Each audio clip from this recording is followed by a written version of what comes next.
नमस्कार दोस्तों, मैं सुधांशु शर्मा आज आप सबके सामने फिर से हाजिर हूं एक नई कहानी लेकर। कहानी का नाम है मानसून। कहानी लिखी हुई है गौरव शुक्ला अतुल जी की। एक शाम मैं ऑफिस से घर लौट रहा था। काम का बोझ और बॉस की डांट सुनकर मेरा सर भारी हो रहा था और मानसून भी मुझसे नाराज था। मुझे आज फिर डांटने आ गया था कमबख्त। मेरी और मानसून की थोड़ी बहुत खटपट चलती रहती है। बारिश होने ही वाली थी। मैंने ऑटो वाले से जल्दी करते हुए कहा, भैया थोड़ा जल्दी चलो ना। जब तक बारिश शुरू हुई तब तक मैं घर पहुंच गया था। गुस्से से मानसून मुझे घूर रहा था और मैंने उससे कहा, मुझे डांट पाना इतना आसान नहीं है, हैं? खिड़कियों से उसने मुझे गुस्से से लाल होकर देखा और देखता रहा। नफरत है मुझे तुमसे, मैंने भी गुस्से में कहा। बड़ा अड़ियल है मानसून, कमबख्त जाने का नाम ही नहीं ले रहा था। और तो और बड़ा चालाक हो गया था ये आजकल। जब मुझे डांट नहीं पाता तो अक्सर इमोशनल ब्लैकमेल कर लेता है। बारिश हल्की हो गई थी। तब तक मैंने अपने लिए चाय बना ली। अदरक वाली चाय, 2 चम्मच शक्कर के साथ।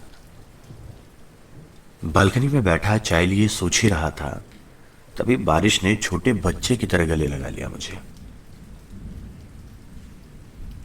लो, शुरू हो गया इसका इमोशनल ब्लैकमेल। हिम्मत देख रहे हो बरखुरदार की। एक लंबी सांस लेते हुए आखिरकार उसे गले से लगा ही लिया। हल्की हल्की बूंदें मेरे चेहरे पर गिरी और हाथ में चाय। कुछ याद आया तुल? जैसे मानसून ने अचानक से मुझसे कुछ पूछा। मैं ठहर सा गया।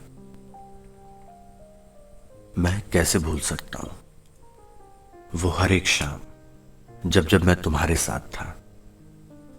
अकेले रहता जरूर हूं, लेकिन अकेले रहकर भी महसूस कर लेता हूं तुम्हें।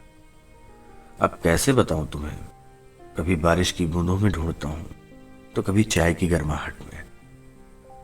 बस ऐसे ही रहता हूं अपने दिल के इस सुनसान शहर में, जहां कोई रास्ता नहीं है, जहां कोई शोर नहीं है।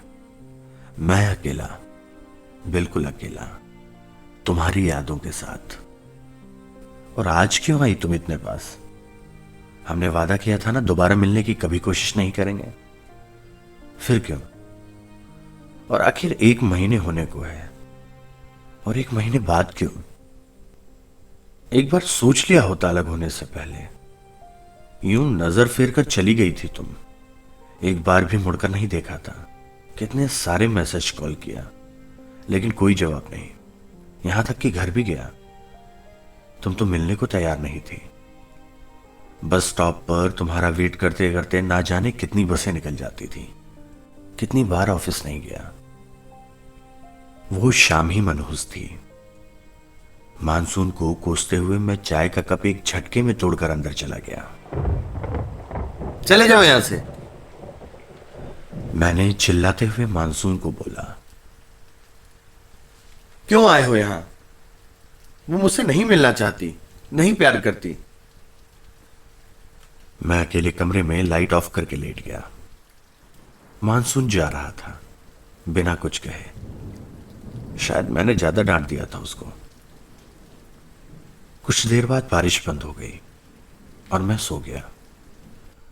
अगली सुबह मैं ऑफिस के लिए निकला। बस स्टॉप पर मैं पहुंचने ही वाला था, पर मेरे पहुंचने से पहले मानसून पहुंच गया। मैंने गुस्से में मानसून से बोला और वो तेज हो गया, जैसे कहना चाह रहा हो, मैं तुमसे ज्यादा गुस्से वाला हूं। मैं चाय की दुकान पर एक चाय लेकर पीने लगा। मानसून ने आखिरकार अपना फर्ज निभा दिया। उस मनहूस शाम जब मैं और कंचन अलग हुए थे, जिसका गवाह मानसून खुद था, आज मानसून ने अपने गुनाह की माफी मांग ली है। हाँ, शायद। मैं बस का वेट कर रहा था, तभी मेरी नजरें मेरे बाईं ओर गईं और मैंने देखा कि कंचन तो मेरी ही ओर आ रही है। मेरा दिल बैठा जा रहा था। मैंने किसी तरह उसे नॉर्मल करने की कोशिश की। अतुल, चलो, मुझे तुमसे बात करनी है, अधिकार भरे हुए शब्दों में उसने मुझसे कहा। मैं ना चाहते हुए भी उसके साथ चल दिया। कंचन, अब क्या करने आई हो? मैंने थोड़ा गुस्से में बोला। मुझे माफ कर दो अतुल, मुझे समझना चाहिए था, मुझे किसी और की बातों में नहीं आना चाहिए था। I'm sorry.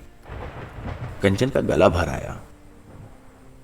मैंने उसको गले से लगा के बोला, मैं तो कभी भुला ही नहीं पाया कंचन तुम्हें।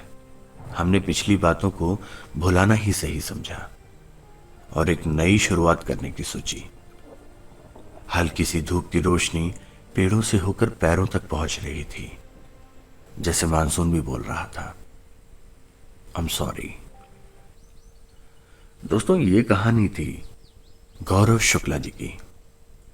मैं सुधांशु शर्मा आता रहूंगा आप लोगों के बीच कुछ ऐसी ही कहानियां लेकर, कुछ ऐसे ही किस्से लेकर। धन्यवाद।